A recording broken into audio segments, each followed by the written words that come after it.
Welcome to the Explainer. Look, if you're feeling completely exhausted, just running on fumes, trying to keep up with every single social media platform out there, you are in exactly the right place.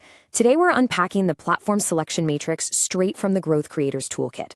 Our goal here is actually pretty simple. We're going to cure that content creation overwhelm and help you build a strategy that works for you instead of you working for it. We're laying out an analytical, step-by-step approach to choosing exactly where to build your audience based on your specific niche, your timeline, and this absolutely crucial concept called the rent versus own philosophy. Okay, let's dive into this roadmap. We've got 4 main stops on our journey from burning out to building a durable creator business today. First, the Omnipresence Trap. Second, rent versus own. Third, choosing your primary engine. And finally, the phased expansion plan. Let's get right to it. Number 1. The Omnipresence Trap. The absolute most common pitfall for early-stage creators is this total illusion that you have to be everywhere all at once to succeed.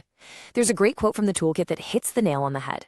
When you try to post on Instagram, YouTube, Twitter, LinkedIn, and a blog simultaneously from day one, you do not build a massive audience, you build massive burnout. And man, is that true. This speaks directly to the core problem we see literally every day. Trying to conquer 5 entirely different algorithms right out of the gate, that's not a strategy. That is a fast track to giving up. Each of these platforms has fundamentally different algorithmic behaviors and totally different audience expectations. You just can't hack them all at once. Which brings us to number 2, rent versus own. Before you even think about picking an app to post on, we need to talk about digital real estate. 50%. Let that sink in. 50% is how much of your organic reach can be choked off, literally overnight, by a single unannounced code update. That's because social platforms are basically rented land. You don't actually own your followers. The platform's algorithm does. It's kind of scary, right? But this is the inherent risk of building your entire business on someone else's property. And this brilliantly illustrates exactly why you have to operate with a funnel mindset. Think of platforms like Instagram Reels, YouTube Shorts, or your X timeline as your discovery channels. They're absolutely fantastic for finding new eyeballs and maybe going viral, but here's the thing, you can't stop there. You've got to immediately siphon that attention into your owned platforms.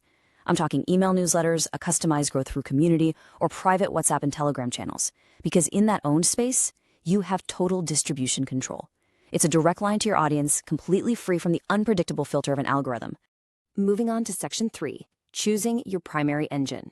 So, since not all platforms are created equal, if you're starting from scratch, the toolkit recommends picking exactly one discovery platform to master first. Let's weigh the trade-offs here. Instagram is basically the ultimate top-of-funnel discovery engine. Its superpower is rapid viral reach, especially with Reels. But the catch? A Reel is practically dead 48 hours after you post it.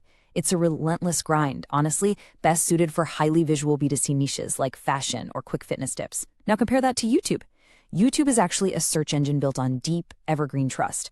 A well-done deep dive video can drive views and revenue for years. But the barrier to entry is high. Audiences expect good lighting, crisp audio, structured scripts, so growth is a much slower burn, usually for the first 6 to 12 months. And then finally, look at newsletters and communities.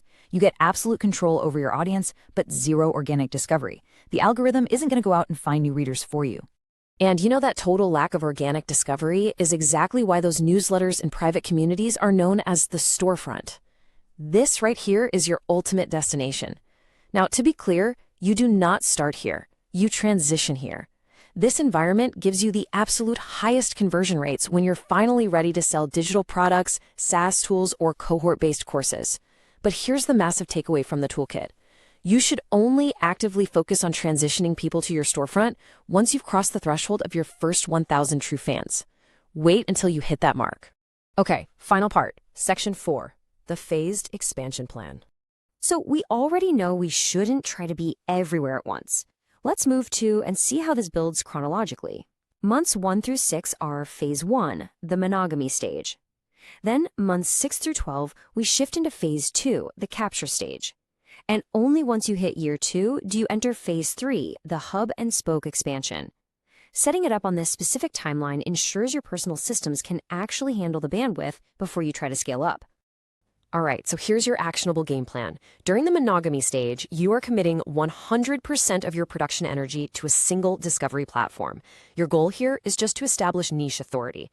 Don't let yourself get distracted formatting content for 5 different apps. Just stick to one.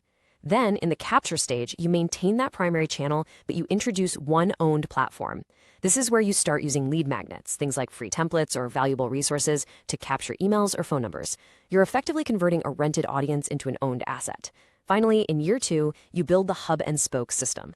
This is where you take a massive deep dive piece of content, like a YouTube video, that's your hub, and you slice it up into short form clips for Instagram or text threads for LinkedIn. Those are your spokes.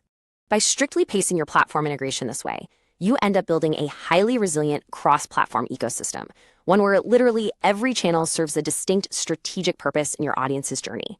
You aren't just out there making content for the sake of making content. You are actively architecting a real, durable business. I want to leave you with this final, provocative thought today. Take a hard look at your current strategy and ask yourself, are you building a resilient creator business, or are you just working for an algorithm? By applying the rent versus own mindset we just explored and strictly following a phased expansion, you can absolutely take back control of your digital real estate. Thank you so much for joining me on this explainer. Evaluate your current platforms, rethink your approach, and start building your ultimate storefront today.